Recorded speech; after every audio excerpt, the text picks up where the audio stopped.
Hello, everyone. I'm Dr. Alicia with Coaching with Dr. Alicia. I want to welcome everybody to Chapter 2 of How to Be an Adult in Relationships.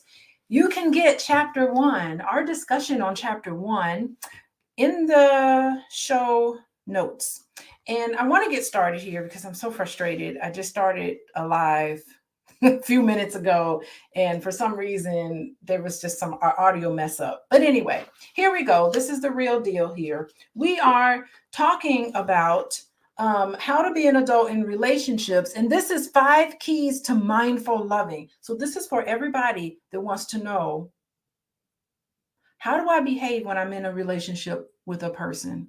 How do I behave when we have conflict and I want to be able to look at this conflict and deal with it in a way that's healthy and that's mature and not be childish? So if you're interested in that, if you feel that you're already an adult in relationships, let's check and see if that's true. We never know if it's true.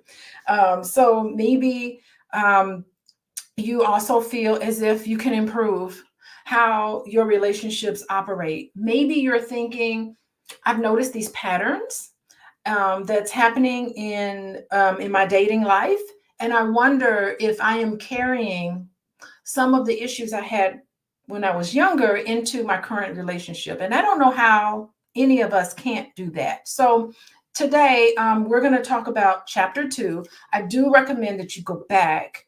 If you haven't already read the book for Chapter 1, I do recommend that you go back and take a look at some of the videos of Chapter 1 that we talked about. It goes through all of the 5 keys to mindful loving. What are the 5 keys to mindful loving? I'm not even going to go into that right now, but if you're interested in that, you can definitely find that in the show notes. Okay, so let's move on. I want to talk about Chapter 2. And Chapter 2 is about love and less. That's the title of Chapter 2. So this is interesting as a title for a chapter. And it begins with a quote from Martin Buber. And I did look up who this author was of this quote, and he was a philosophist. And he talked about relationships in a lot of his works. His name is Martin Buber. And this is what he says: a person wishes to be confirmed in his being by another person. Secretly and bashfully, he watches for a yes, which allows him to be, which can come to him only from one human person to another. It is from one human being to another that the heavenly bread of self-being is passed. That's flowery for the fact that you need another person for validation. How do you know who and what you are, if you're crazy or not, if you don't have another person to be a sounding board? I think that's what Martin is talking about here. It is normal for people to seek validation in another person. And you are nothing. You are nothing if you are in isolation. You are nothing if you remove yourself and avoid human contact, right? How you know who and what you are is through contact with another person. And so we'll talk about that today. So I am on page 55. This is Chapter 2. It's working now. All right. I am on page 55 of Chapter 2. And it starts with, we are born with the capacity to feel the whole panoply of human emotions. But that capacity requires activation before we can use it fully. So we were born with the capacity to feel an entire range of human emotions. And this is everybody. I really do think that there's some emotions that a lot of us are uncomfortable with, and I think that I think some of this is embedded in our culture, because I get messages from the mainstream society, and a lot of men get messages from mainstream society that only women are emotional and that men are not emotional. But what this is saying is that all of us are born with the capacity to feel a wide range of emotions. And in a way, I think most of us are real comfortable with laughter, with joy, with happiness. And some of us are not comfortable with emotions that are considered negative, such as anger. And I really think that this is a very powerful first statement, because it's saying we have the capacity to feel all of this. And so anger is sometimes uncomfortable for a lot of us, but I think that healthy anger is appropriate, right? Think about movements, think about change that occurs in our own lives. Some of it is rooted in feelings of anger. So healthy anger is important. And in the wide range of emotions, I think it is very normal for us to seek validation in another person. So, okay, so he's setting the landscape here. He's also saying that we all have what it takes to feel, but to experience our feelings fully and safely, they have to be validated by someone who mirrors them. Mirroring happens when someone accurately reflects our feelings back to us with a warm welcome. We then know we are understood and it is safe to have and show our feelings. Affection impelled mirroring includes unconditional positive regard for our unique needs, values, and wishes shown by someone who mindfully provides the 5 A's. Chapter 1 talks about the 5 A's. Go back and listen to that. The 5 A's are what's necessary for mindful loving. We engage in a lot of mindless loving, but mindful loving. The element of mindfulness means that we feel love without the ego artifacts of fear, attachment, control, expectations, clinging, biases, defenses, or judgment. So at the end of chapter 1, we talk about all of these things. So I do recommend that you go back and then you'll really understand that. He's summarizing chapter 1, actually. For instance, if we feel fear, it is met with mindful attention, acceptance, appreciation, affection, and allowing. Then the fear is, in effect, fully welcomed. That is, we are able to acknowledge it and feel it safely thereafter.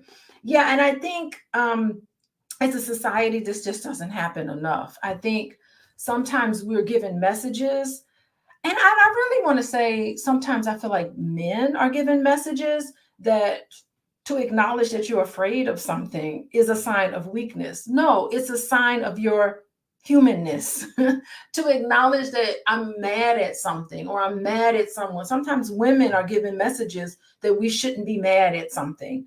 And a lot of it is engendered. So gendered responses to anger, to fear, to worry, all of these things are normal in us. And society sometimes tells us that we shouldn't feel these things at all. So I think it is okay to say, you know what, I'm afraid. I'm afraid of losing you.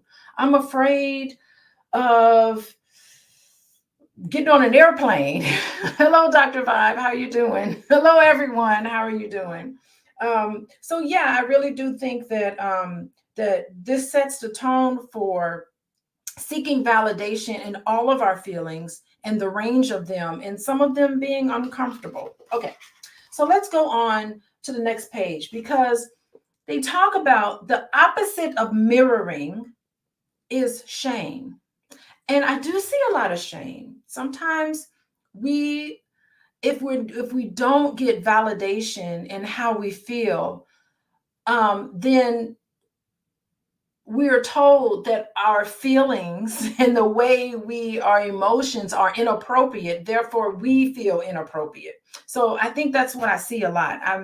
It is interesting. I remember doing like a a YouTube video with my husband, Dr. Boyce, a while ago, and it was a clip of a woman who didn't want to relinquish her child over to the father, and she was being, rather kind of childish if you kind of look at it from that perspective. But she was saying, I don't know this person. I thought I was giving my child over to you. I didn't know it was to you and this stranger. I did not know this person. And she was demonstrating fear, right? But I think in that moment, it got into a tussle. And the audience of people, as my husband and I were discussing this scenario, everybody in the chat was really coming down on her really hard, saying, "Oh, she's isolating. She's, just really having negative things to say." And I was trying to get into what was she feeling in that moment. And I think some people got it, but other people were thinking that I was agreeing with this lady, and so that's one of the biggest differences that I know that this book is talking about. Understanding how someone feels does not mean that you agree with how they feel. Like, if I was in her shoes, I would have done a whole lot of things differently, right? But it's not my job to judge it, to make her feel ashamed of how she felt. I got the impression that maybe she was afraid. Maybe what she needed to have said to this particular person was, I'm afraid to relinquish my child over to you so that you can have my child in front of a stranger. I'm afraid, or I feel sad because our relationship ended, and I'm jealous. I feel jealous because I would love to be in that seat. I would love for us to be a family again, right? And so this is my way of putting up blocks because I'm having some emotional response here. But anyway, so I think that is something that I want us to keep in mind, because that's how I approach my views on why Black men and women do whatever they do. I try to get into their head and try to understand how they're feeling. And this is what's called empathy. So anyway, this is what this book is talking about, is saying that to validate someone's feelings doesn't mean that you agree with them. It means that you're trying to understand where they're coming from. Okay, so let's move on. Here is an example of mirroring and its alternatives. So he's giving you an example. He's saying, let me let you know what this mirroring seemed to be. A child is afraid to go to school for the first time, and his mother says, I know it's scary, and it's okay to have that fear. I'll come to school with you today and stay with you for a while. When I come home, I'll be thinking about you. That's interesting. That's saying, even though we're not together, you're going to be on my mind. I know that you're afraid. I'm going to accompany you, but you still have to go to school, right? You're not going to let fear keep you from going to school, but it's validating. It's the mom is saying, I see that you're afraid, but I'll accompany you. That's what I'm willing to do, but you're still going to go to school, right? But as you're in school, I'm going to be thinking about you. And I think that's beautiful. And for a lot of parents, you could say, I'll be praying for you. It's like, I will keep you in my prayers and my thoughts. That's saying, no, you're going to go to school. I understand that you're afraid, but I'm going to be wishing you well. And that's important for object relations, and just for a child to go to school knowing that their parent wants them to have a really good time in school and understands that they feel afraid. Okay. So he goes on and he's dialoguing what mirroring and validation is for this parent, this mom and son or child dynamic. When I'm home, I'll be thinking about you. Then I'll come and pick you up right on time, and we'll go for ice cream. You can be afraid, but don't let it stop you from having fun. You will have a good time at school, and I'll be there for you after school. This child, and later the adult child, that this person grows into will not be likely to abandon himself later. He will trust his ability to survive fear. Fear will not mean stop, but only proceed with pluck and with support from others. The feeling of fear has been legitimized, installed safely and permanently because it has been mirrored with the 5 A's. I really love this because this is a great way to say, I understand that you're afraid. I get it. If I were in your shoes, stepping into a brand new situation, a brand new school, I totally understand it. I had the same experience with when I went to Guyana. I spent 5 months in Guyana. It was a very long day. And I remember the very first time we got there, it was dark, it was scary. And we got to this brand new house, this brand new setting, and the children were afraid. They were like, "What are we doing here? We need to go back home. What have you done to us?" And all I said was, "Yes, this is new. This is scary. It's dark." And they were like, "We want to go home." And I remember telling them, I said, "I get it. This is very frightening. How about we go to bed and we wake up in the morning and we talk about it then?" And that was sort of my way of saying, I understand that you're afraid. How about we're tired, we're not thinking clearly, let's not talk about it right now. I understand that you're afraid. Let's go to sleep and let's wake up in the morning and then we'll talk about it. So I remember having these conversations with my kids about something that was rightfully scary. I was afraid too. I shared with them, yeah, I'm afraid too. Let's all go to sleep. We've had a long day of travel. Let's go to sleep and let's wake up in the morning. In the morning, of course, the sun was out. We had a pool. Everything was better, right? So anyway, that's an example of how I think, looking back on it, I was able to mirror for them. Now, the author goes into comparing the response of the mother who mirrors the fear of her child to that of a mother who says, "Stop being a crybaby. You're going to school whether you like it or not. None of the other kids are afraid. What is wrong with you?" The first mother mirrored the fear and walked her child through it collaboratively. Trust in oneself results from this approach.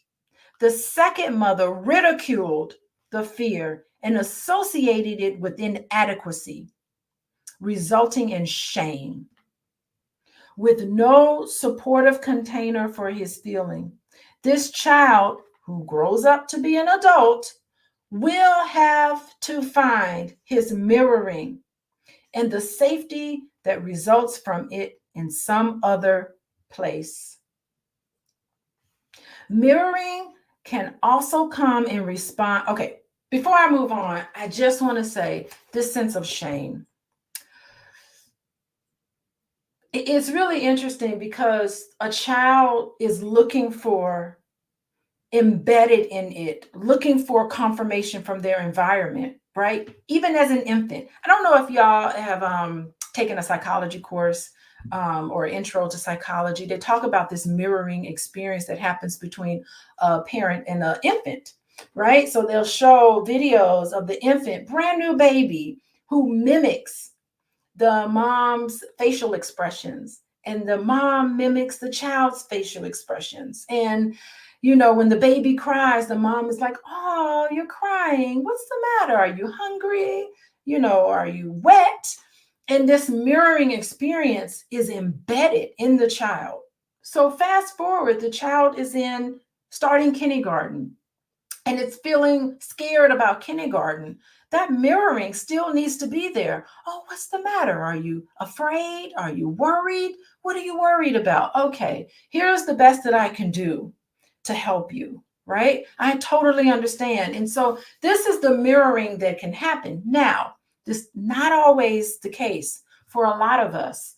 And if you don't have that primary caretaker in your life growing up to mirror your experiences, or someone was absent, or when you shared your feelings, afraid, fear with a parent, and they were like, well, what's wrong with you? What's wrong with you that you're going to be afraid? No one else is going to be afraid. You're going to be the only person. You start to feel that there's something wrong with you. And I got to tell you, this is the root of what online people call narcissism.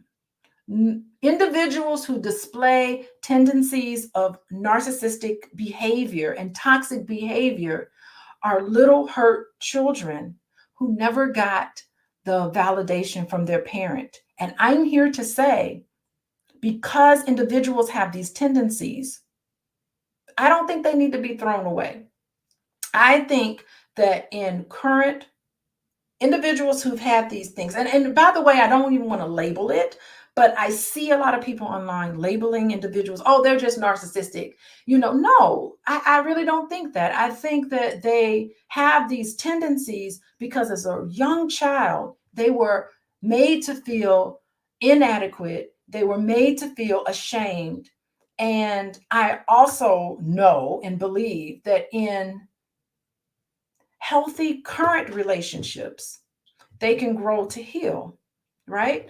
And I'm not one of those therapists who feel like because you have these toxic traits or what's called narcissistic traits, I don't think that you should be thrown away and isolated somewhere and never have a relationship. I think all of us, every single one of us, hey, everybody who's joining me, I'm Dr. Alicia, all of us have to some extent missed opportunities of being validated when we were children. There's no such thing as a perfect childhood. There's no such thing as a perfect nothing. And so there have been times, all of us in our childhood, where we needed to be validated and we weren't. And sometimes we carry that shame with us in relationships. And it doesn't mean we need to be thrown away. It just means that we need to have a loving. We need these 5 keys to mindful loving. We need these experiences in our adult relationships. And that's how we heal. It can happen. I've seen it happen. Okay. For all of us. Okay. So I want to move on. They talked about mirroring. Mirroring can also come in response to joy, right? You run into the house excited. You tell your parents about your success in gymnastics. They respond with full attention, excitement, hugs, praise, and a plan to come and watch you. They're excited for you. They mirror your joy. That's so important, right? The opposite response, now, don't get all excited. Take it easy. Let's wait and see if you still like it a month from now, right? Your enthusiasm is squashed. The first approach leads to future of self-assuredness and exuberance. The second, to a future of self-doubt and even more shame. So not only are your negative feelings not validated, but here's an example of pure joy that a child has and how parents can serve to not allow their child to be joyous, to introduce this negativity. And that reduces shame. And I will say that, this is where depression, sometimes negative thinking and depression and sadness, it can begin here in these tender moments as a child where parents miss the opportunity to validate their children. Okay, and to a large extent, this happens to a lot of us, some more than others. And just because you've had these experiences where you're led to think that there's something wrong with you and you start to feel ashamed, that doesn't mean that you're not worthy of a healthy relationship. I think that you are. Okay, you're not messed up. Okay. Shaming is a form of abandonment. And holding on to our own shame is self-abandonment. So you start to walk around and you say, what's wrong with me? What's going on with me? There's something wrong with me. You carry these experiences. Wow, these experiences with you. You think that there's something wrong with me. That's self-abandonment. Now we begin to see why we fear abandonment so much. Abandonment is a terrible feeling, by the way. Rejection is probably, I think rejection is probably the worst feeling in the world. Nothing is as bad as feeling rejected. Okay. Because you really do feel like, why don't that person like me? What happened? Like they don't see my worth, And so abandonment and rejection is a terrible, terrible feeling. And if you got abandoned a lot early on, you have this fear of abandonment and you tend to stay in unhealthy relationships that don't serve you and you hold on a little longer than you need to. So anyway, now we begin to see why we fear abandonment so much.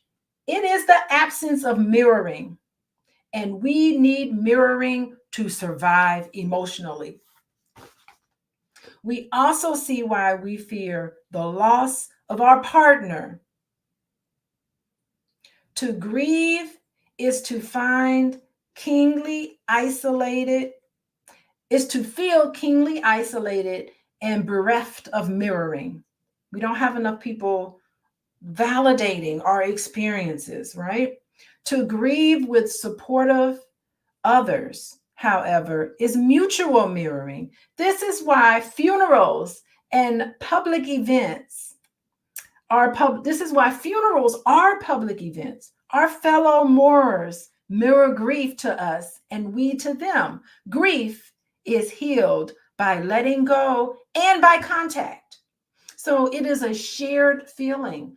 This is interesting. This is the reason why we have funerals, because there's something validating. If I'm grieving and the person next to me is grieving this loss, and everybody around us, we're all grieving this loss together, it makes us feel better about the loss, believe it or not, because you're not alone in how you feel. You're not in isolation.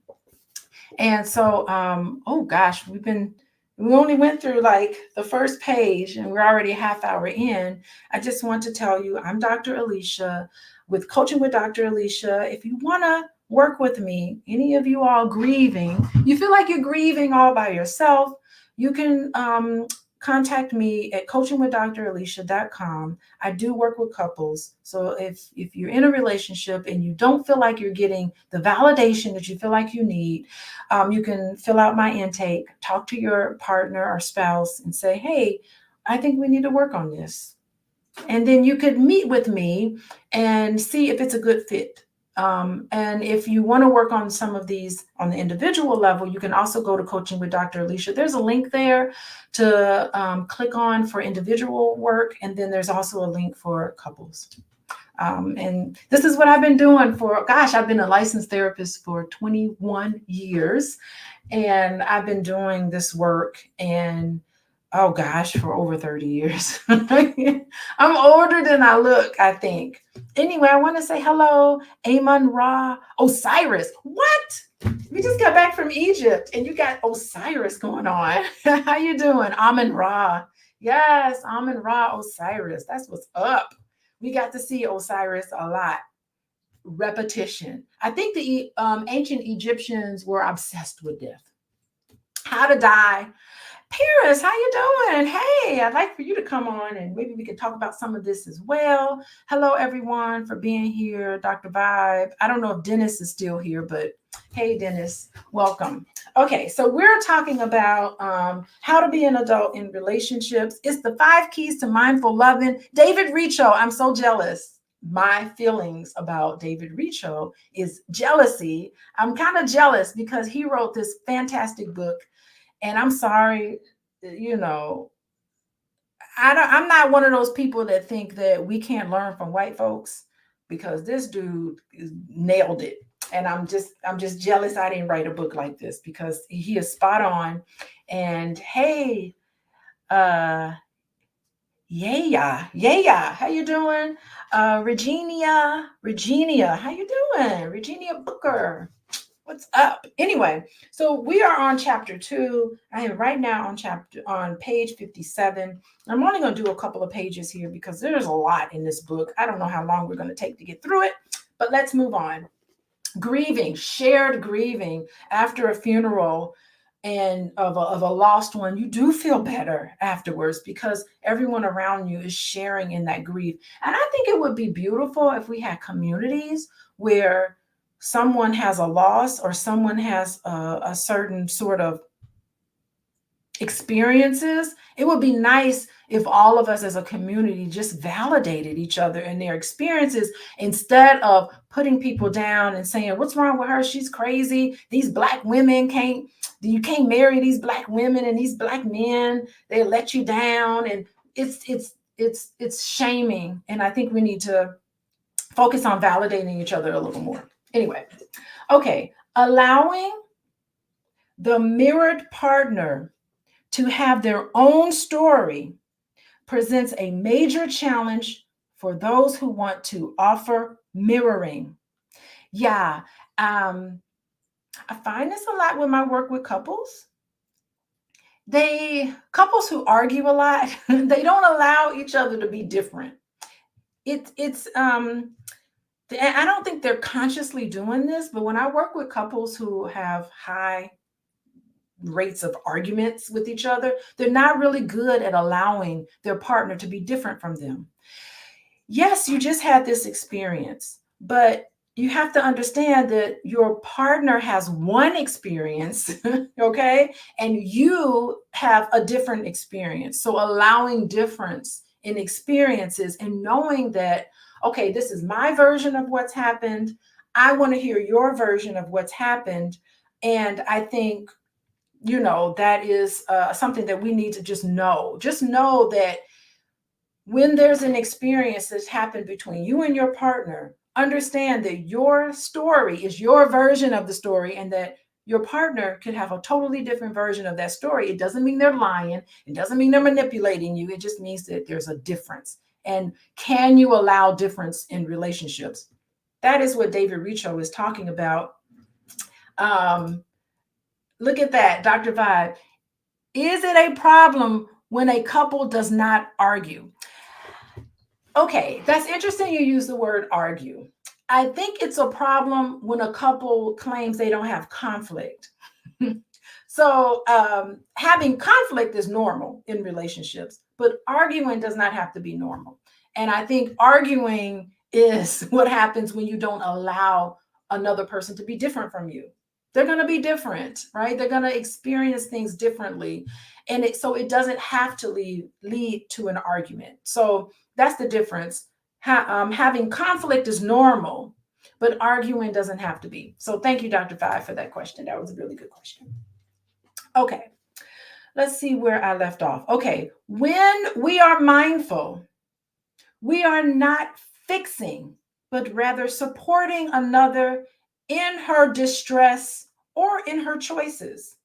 We respect her freedom and yet stand by if she needs a hand. This is the same protocol we follow in parenting, particularly older adolescents.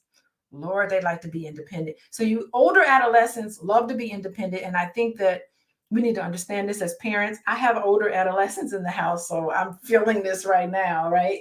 You have to allow them to be independent because that is normal in their development. How are they going to figure out who and what they are if they're not allowed to make a mistake, right? So you have to allow this without fixing it, right? All right, so older adolescents, we do not stand by and let them be hurt. We inform them of the possible consequences. Yeah, my daughter, school is starting back and she's coming up to me, actually at the end of she's in her senior year. At the end of her junior year, she had to pick classes for her senior year. And she's like, Mom, what classes should I pick? And I'm like, okay. And we went through the whole thing. All I did was lay out for her the pros and cons of picking the classes. But ultimately, I said, You make the choice about what classes you want to take your senior year. If and what you want to do your senior year, it's on you. But I was there for her in helping her think through some of the consequences. Well, if you pick this class, that's going to mean this. If you pick another class, it's going to mean this. So just laying out the consequences, what type of experience she wants her senior year, and if that's something she wants to sign up for. But ultimately, I kind of allowed her to choose what classes she's picked. But we had that conversation. And I think that that's important for her to follow the possible consequences of choosing her own classes. But I'm not going to leave her out there to pick her classes on her own. I'm going to give her guidance. I'm going to inform her of the consequences of her choices. But ultimately, she's got to make her bed and she's got to lie in it. And that's how you learn. Let's see what the author says. Informing them of the possible consequences. Yet once they have the information, we do not stop them from making choices that may even hurt them. Wow. A mother cannot prevent her daughter's mistakes, but can help her deal with their consequences. Lord, see, this is where the helicopter parenting steps in. So that's really interesting because I was helping her, my daughter. She wanted to get her hair done a certain way. And I was like, that's kind of tricky. You're spending a lot of money on getting your hair done. And she went ahead, got her hair done, and she did not like it. And she wasted her money. And my thing was like, well, now those are the consequences of going to a new hairdresser. It is possible. And she paid for it with her own money. And I said, it is possible that this would be the particular outcome. And now you know. And it was a costly mistake for her because it came out of her hard-earned money. So anyway, but it wasn't my job to fix it. It was my job to say, oh my gosh, take it down. Take your hair down if you don't like it. And now you know. So anyway, let's move on. Mirroring helps us survive emotionally. That is, to experience the events of our life with the power to handle them and without being devastated or embittered by them. If we receive no or poor mirroring, we may believe we have to attune to the other or lose our tie with them, a tie that feels so necessary to our continued existence. Oh, this is interesting.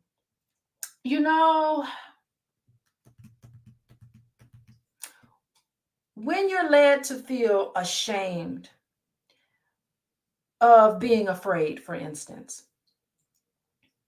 you actually do abandon yourself. When you abandon your emotions and your feelings behind the emotions, and there was never somebody there that could mirror that could validate you when you were growing up, you learn, I can't be my authentic self and be accepted.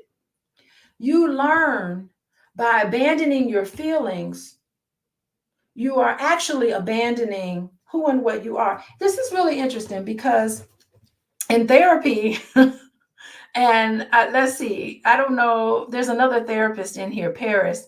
Boy, it'd be nice if Paris could join me because I know in therapy, and Paris and I, we went to Egypt together. I think that's the same Paris. But anyway, let me know, Paris, if that's the same you. But that's what you do in therapy. The anxiety happens in a lot of us, crippling anxiety, when you cut yourself off from your feelings. You learn to cut yourself off from your feelings when you did not have a parent there or someone important in your life to validate you. And you start to think that there's something wrong with the way I feel. There's something wrong with the way I think. There's something wrong with the way I'm looking at the world because I never got that validation that it's okay to feel and think this way. So, and that's what happens. And for children growing up, we want to connect with our parents, and we will often abandon ourselves so that we can have connection with the parent. That's how strong this sense of connection is for children. And this is kind of the consequences of not getting that validation. I hope that makes sense for everybody. But this is what he's talking about. At the expense of yourself, you learn I have to abandon myself in order to be connected with other people. I can't be my true, authentic self and have that be validated. I have to abandon how I really feel and just go along with this other person. Yes, Ferris, you got to join me one week. Maybe you can join me on here one week and we can talk about some of these things, because this is deep. What does it say? Our unconscious is therefore not just a sea of repressed memories or unacceptable drive. It contains a host of feelings that fail to attract validating attunement, and so had to be scuttled or submerged. That's what you end up doing. If you don't get that validation, you're thinking, okay, I need to take all my feelings and I need to shove it down. I need to just bury my feelings. And, that shows up as anxiety later on in life. Burying your feelings shows up as anxiety, right? You're scared. You don't feel confident. Think about it this way. You're a child who's afraid to go to school, and you did not have somebody to mirror that fear for you to say, you know what? It makes sense that you're afraid to go to school.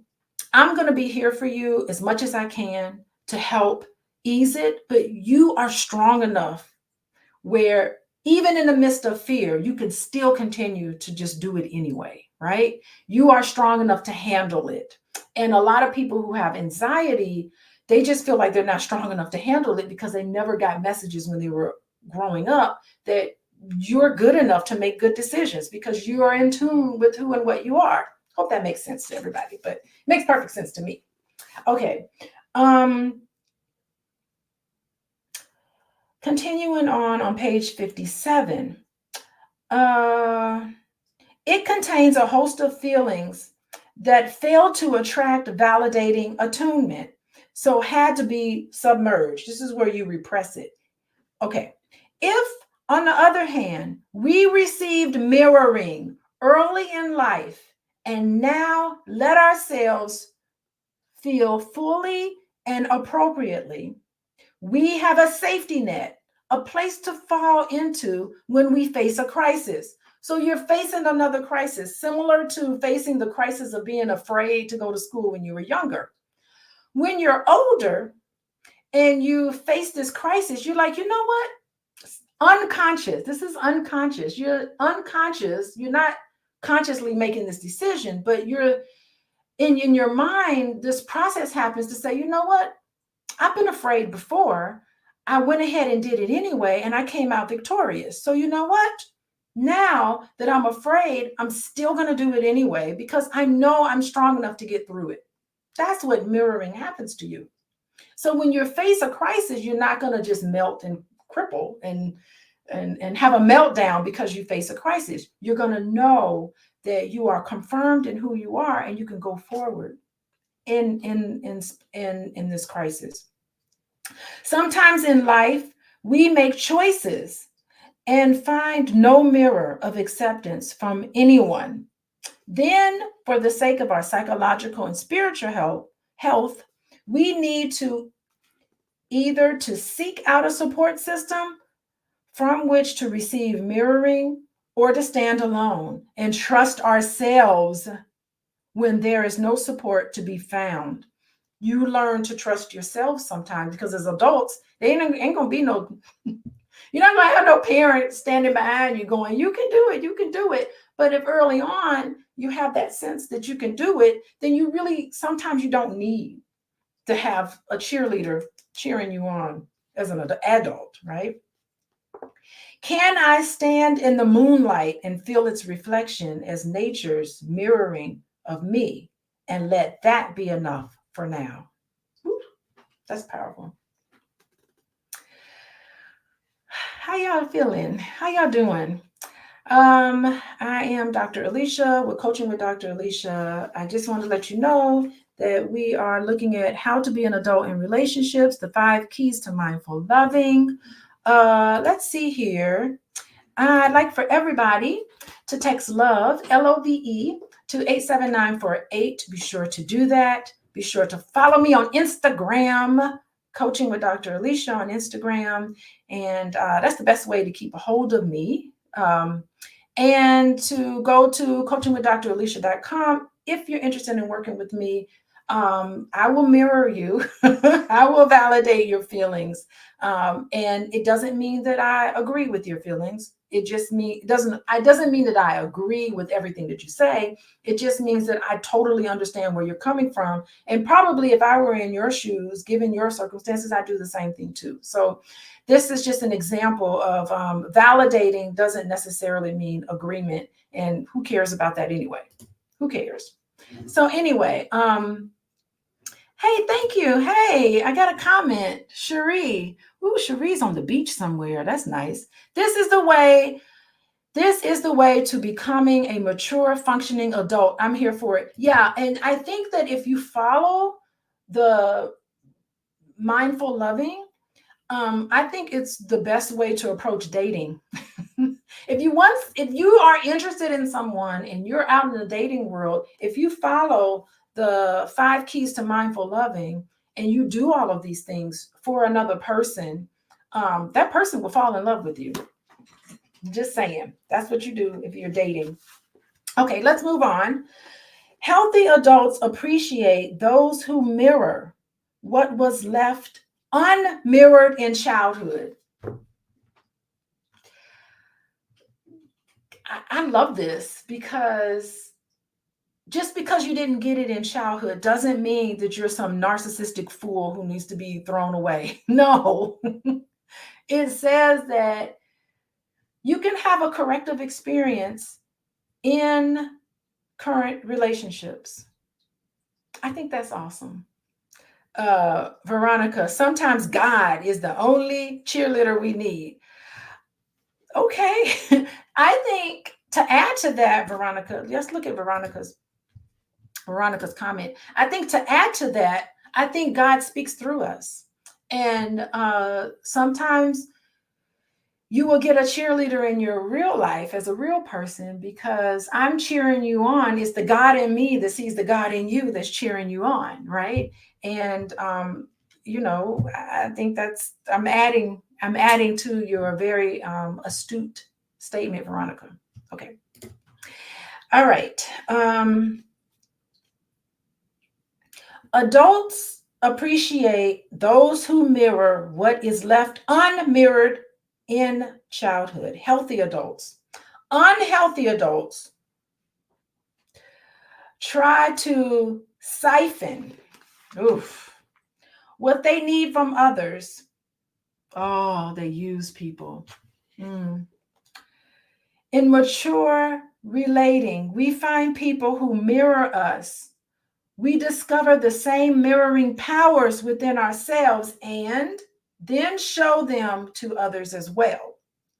As you mirror me, I learn to assume your function. It is like copying a recording and still having the original of it. Okay. So when you give that mirroring, it's kind of like a synchronous event. We mirror each other, you mirror me. Interesting. Some parents fear their children's feelings. Yes, that is very interesting. Some of us, this gets into the psychology of why parents may fail in validating their children's feelings. And sometimes parents do fail in validating their children's experience because maybe they themselves are not comfortable. So if you're not comfortable dealing with fear, how are you going to validate that in your children, right? If you're uncomfortable, if you were never validated in your own fear, and your child comes to you and they're afraid, You can't give to them what you never received. And so I think this is just a conscious reminder to say, you know what? My child is coming to me with a very valid emotion and feeling. And I know it's stirring up in me something uncomfortable. I'm going to recognize this and examine this. And you can make the conscious decision to say, wow, you know, feeling afraid is really uncomfortable, and consciously make the decision to go ahead anyway and validate your children. I think that if you become comfortable with your own feelings, you can help other people become comfortable in their complex feelings. And so this is interesting. This book is interesting because some parents fear their children's feelings. Wow. When a son says to his father, "You don't understand," he may mean, "I can't show you my feelings because you can't handle them." He is protecting his father, wow, from ever having to face those frightening feelings. So children can pick up. Wow, that's heavy. Children can pick up when their parents are uncomfortable with what's going on with them. And to protect their parents, they don't even want to talk about it sometimes. That's pretty heavy. That's heavy because I'm thinking mirroring is happening with parent to child, but mirroring is also happening from child to parent because they can sense, wow, my father doesn't understand how I'm feeling because I'm watching him be uncomfortable with his own feelings. That is heavy. I gotta think about that for a second. Anyway, that's pretty deep. We may stay in this role all of our lives. Oh my goodness. So we feel, this is why people grow up and they feel responsible for another person's feelings. Like they have to be the person to fix it because I'm going to suppress how I'm feeling and what I'm going through because I don't think this other person can handle it. Whew, jeez. That's deep. So we stay in this in our own lives, implicitly believing that some people are too fragile to receive our feelings. Wow. When we despair of mirroring and of the possibility of trusting in others, we despair the very thing that make intimacy possible. Intimacy is a mutual mirroring. Yes, because if you can't express how you feel, how's the person going to know you? If the person doesn't know you, how are you going to have a connection with them? And I'm going to tell you, I really think that a lot of men do this in their relationships because so many men get the message that how their feelings of fear, their feelings of healthy anger, it's just always told that they're wrong and they shouldn't feel these things. And men, as a result, I'm saying men for sure, because we're given these messages, men, as a result, feel alone and isolated, even in a relationship. They feel like they don't have anybody that they can talk to, that they could really show themselves to. Like if I tell my spouse that I'm afraid of failing, then maybe that person won't love me anymore. And maybe that person will look down on me and make me feel ashamed.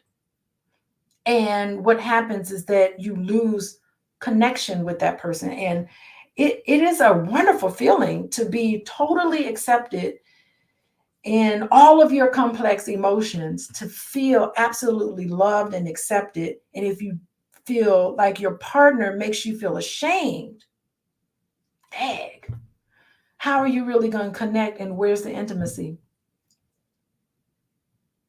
I don't know. That's heavy for me. I don't know how y'all feel. I feel that's heavy. That's heavy for me. Intimacy is mutual mirroring. And part of intimacy is saying, I see your flaws, but I love you anyway. It's okay. It's like you make these mistakes and you have shortcomings, and you have someone that could just say, I love you anyway. It is that sort of feeling that really makes you feel connected with another person. I don't know. That's deep. That's deep for me. Okay. Let's move on. The 5 A's. It is now clear. Address one essential need, and that is the need for mirroring. This is attunement, the perfect pitch of emotional acceptance and support. When our feelings as children are minimized, prescribed, or disregarded, we can't hear the full range of feeling tones. And a part of us becomes inert and numb. Part of us becomes numb. Wow. Imagine the joy we feel when someone comes along who welcomes and loves us with all of our feelings. A relationship with such a person opens and releases us, in other words. It works. It supports and enriches and incites of self-psychology, which focuses on the healing power of sustained empathetic attunement, mindfulness in relating. On the other hand, how crushed and disappointed we feel when we attach ourselves to someone whose love turns out to be a hoax. I was talking to Dr. Boyce today about this very passage, and I think I inspired him to do a whole YouTube video on it. But isn't that what the Democratic Party does to us every election cycle? I get the sense that Black people as a whole in this country, we are the only group of people that never received reparations, by the way. Every other group has experienced reparations. We're the only ones that's never done it, that's never had reparations. And I think that every election cycle, to some extent, the Democratic Party knows and tries to attune with us and tries to tell us, we hear you, we understand what you're doing. Here's what we promise we're going to do, or maybe not even give you a promise. All they're doing is listening to us as Black people and all of the police brutality, gun violence, all of these issues that we have been faced with for years and months and years and decades. They talk to us. They come to our churches. They talk to our celebrities. They talk to our entertainers, and they're attuning to us. They're reaching out to us, and they're saying, we need your vote. And with your vote, we're going to help things become better for you and your people. We feel you. We understand you. We will help you. And us as Black people, we really are like, okay, they get us. They understand us. But how many times have we, let me quote, crushed and disappointed because we feel we have attached ourselves to someone whose love turns out to be a hoax? It's a hoax. Who shows no real acceptance of what we feel or who we are.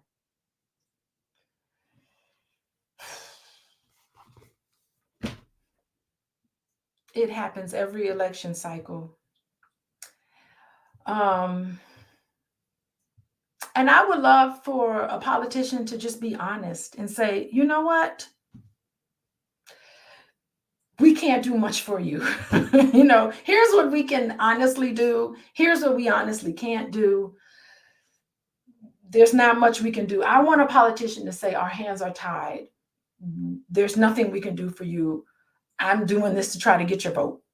And I don't have anything that I could substantially put behind it. I really would love for just everybody to be honest. And I'm not just saying that this is unique to the Democratic Party, because guess what? Donald Trump is doing it also with all of those. I don't want to say redneck, because that's like putting a group of people down. And honestly, I got to know what would be considered rednecks, and they're decent individuals who have not seeing the fruits of their labor. They have a legitimate gripe with America too, and I just know that Donald Trump is manipulating the people who are following him the same way that the white men who are following Donald Trump and voting for Donald Trump, they are going to be manipulated just as Black people when it comes to the Democratic Party. I'm just saying, and I'm a Democrat, right? I am going to vote for Kamala Harris, but I'm not going to get swooped up into the whole emotional thing of it, right? So I'm just letting you know. But I understand it. It turns out to be a hoax. We're going to be in the same position 4 years from now. Anyway, I'd let Dr. Boyce talk about that because he's been talking about that to some extent. Okay. Who can blame us for numbing ourselves again?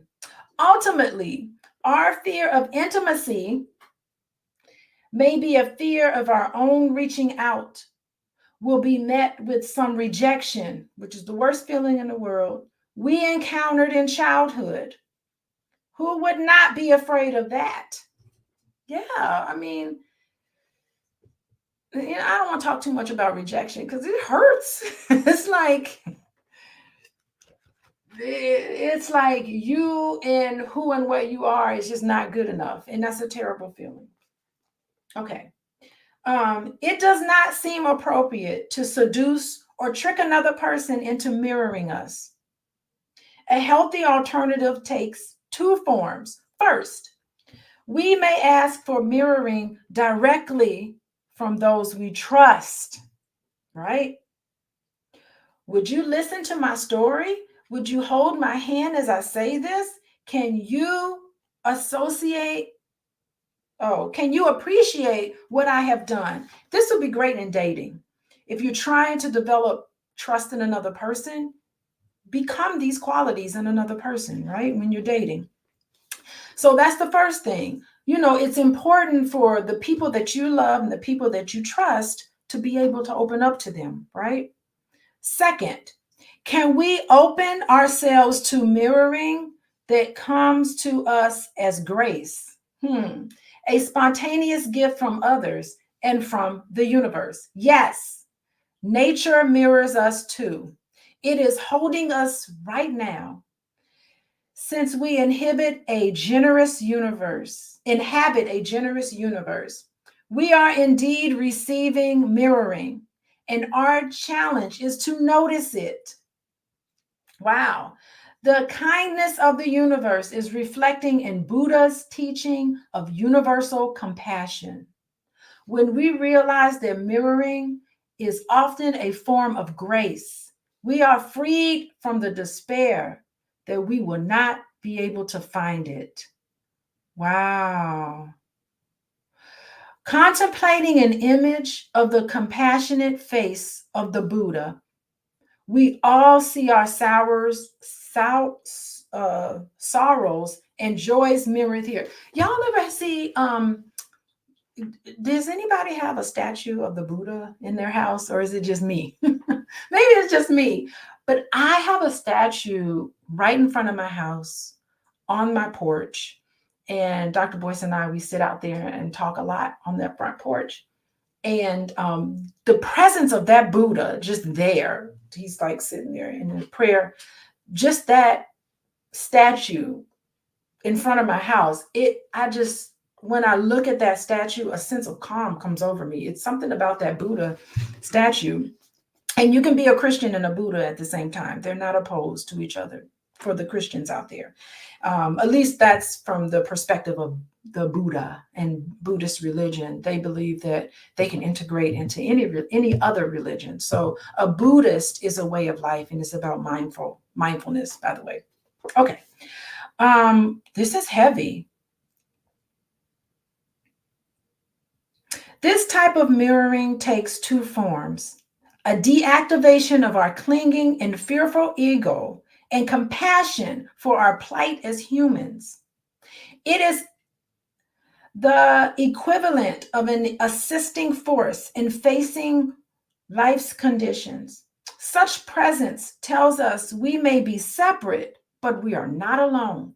We can be different from each other, but as long as you have another person, they can kind of understand where you're coming from and to mirror you, you always feel like you're not alone, like someone understands you.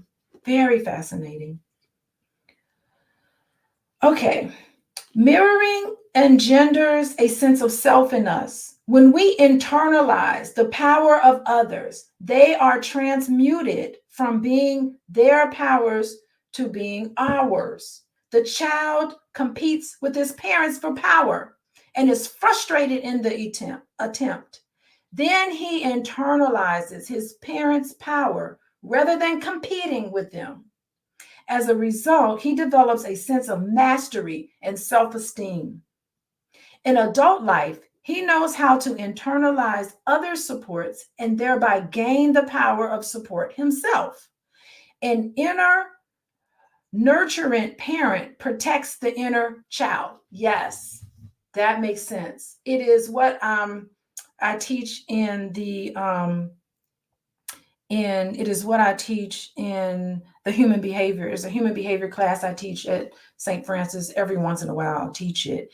And they talked about how it's called object relations. So when you are able to give your children a sense of safety and a sense of confidence in who and what they are, when you're not around, they carry you with them. It's funny, when my son went to college, for the first time, he's leaving home for the first time, and he would call me and he'd say, it's interesting, I'm having these different experiences in college, but I could hear your voice in my head. I could hear you, not like he's got schizophrenia, but he carries a piece of me with him. He's saying, wow, I remember you talking about some of these things, and I carry that with you. So that's what we do as adults. We carry what our parents have taught us, becomes internalized in us, and it becomes who and what we are, and we carry them with us. Even if they're not there physically, right? We carry this with us. Carla, yeah, you're asking about the book. I guess I do need to talk about that. We are reading from How to Be an Adult in Relationships, the 5 Keys to Mindful Loving. We are on chapter 2. If you're interested in chapter 1, it's in the show notes. So you can go back and see what you missed in terms of chapter 1. But here I'm starting chapter 2. We're kind of at the end here. Yeah. So last paragraph. In the practice of devotion to Avalokiteshvara, there's some long word here I can't pronounce. The Bodhisattva of compassion. The initiate begins by honoring the Bodhisattva and ends by acknowledging that there is no distinction between them. Indeed, a shrine to Bodhisattva or a saint can be seen as a mirror of what we are in our essential nature. Oh, that's deep. That is our Buddha nature, Christ's consciousness, the breath of God, resembling what Carl Jung, I love me some Carl Jung called the higher self. We can also call that the divine heart center of ourselves. We are mirrored by the divine because our humanity includes divinity that can never be damaged or diminished. This is a spiritual implication of mindfulness, which can free us from a limiting identification with our ego and awaken us to a richer sense of our oneness with nature and the divine.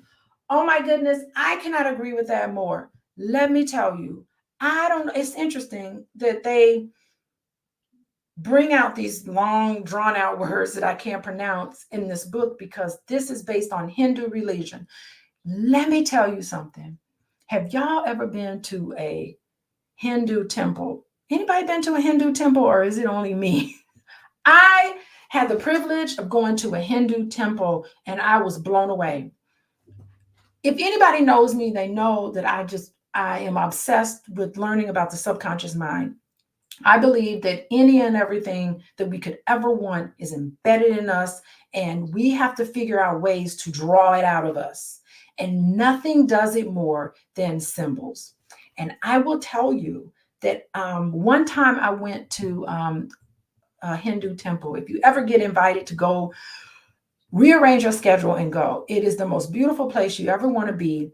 And that particular time that I went, was a Saraswati. I'll never forget her name. Saraswati. They were doing a Saraswati sort of ceremony for her. And Carla, you've been to a Hindu temple. It is the most. Write in the chat what that experience was like for you. It was the beautiful experience for me. Saraswati is she's the goddess of wisdom and knowledge. And it dawned on me, it was a really kind of like a way of drawing out in us wisdom and knowledge. So, really, what I'm saying is that all of the deities represent a quality that's embedded in us. So, if you want to be wise in your choices, if you want to have wisdom and knowledge, get an image of Saraswati up there, because Saraswati is a representation of what's in us. I just got back from Egypt, and I was inspired by the trip, probably in a way that I've never been able to articulate. This is my very first time talking about this, actually. Is that going to Egypt, I was just blown away because there was Egyptian images all over the caves. You go into these rooms and you see images. You'll see, wait, let me see if I can look up as an example of some of the images that you get in Egypt. There is a Isis. Isis is everywhere. So there's this image of Isis that's all over the place, right? And if you look up the meaning of Isis, Isis is about marriage, fertility, and motherhood. Okay, so all you women out there, if you're interested in getting married and being a mom, connect with the image of Isis. I think I have her back here. Hold on.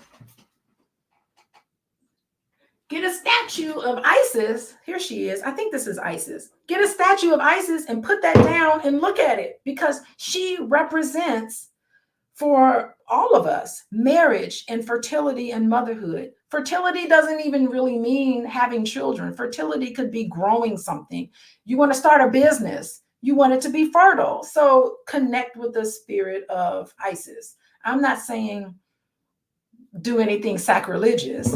I'm saying connect with that image, because those images all over those walls in ancient Egypt was a way to draw out what is in us as divine individuals. I hope that makes sense. It makes perfect sense to me. And I see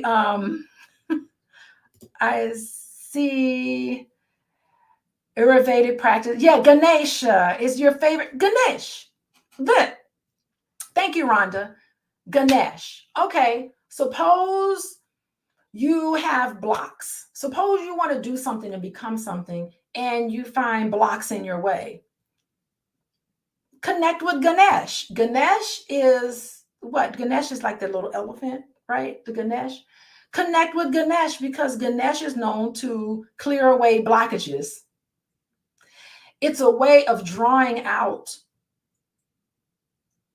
the qualities that you want inside yourself. So if you're going through life and you find that you're stuck, Ganesh is a wonderful Ayurvedic practice to get you unstuck, because Ganesh is all about getting yourself unstuck. I don't know. It makes perfect sense to me. I hope it makes sense to you. I think we're going to end here. It's been a while. We've been going through this. We're going to start next week. I think I'm available. I'm available next week. We're going to start on page 60 of our book, How to Be an Adult in Relationships, the 5 Keys to Mindful Loving. If you want to be married and start a family, connect with Isis. If you're stuck in your relationships or if you feel stuck in your life in any way, connect with Ganesh. I mean, these are just representations. All of the deities are representations of what's in us. So we can become whatever we want to become. And anything that's getting in our way of becoming what we want to become, you can use these symbols to draw out in you. And Rhonda says, I loved it. It resonates. All that you share. So please enjoy Kemet. Yes, ancient Kemet in Egypt. It was inspiring to me. And I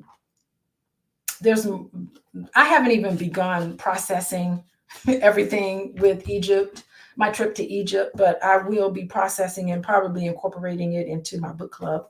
So this is my book club, How to Be Adult in Relationships. Give David Richo his money because he deserves it. I'm still jealous. I didn't write a book like this, but it is beautiful. And I think that we can learn from this. If you're interested in working with me, you can contact me with at Coaching with Dr. Alicia. I work with couples and individuals, and you could, go to my website, click on that form, fill it out. I will get back to you, or be patient with me. I'm a one-woman show for most, running my business. Y'all business runners, y'all know what it is like. But I will reach back out to you and maybe we can connect and work together. Thank you, everybody, for joining me here. And I'll see you on Sunday.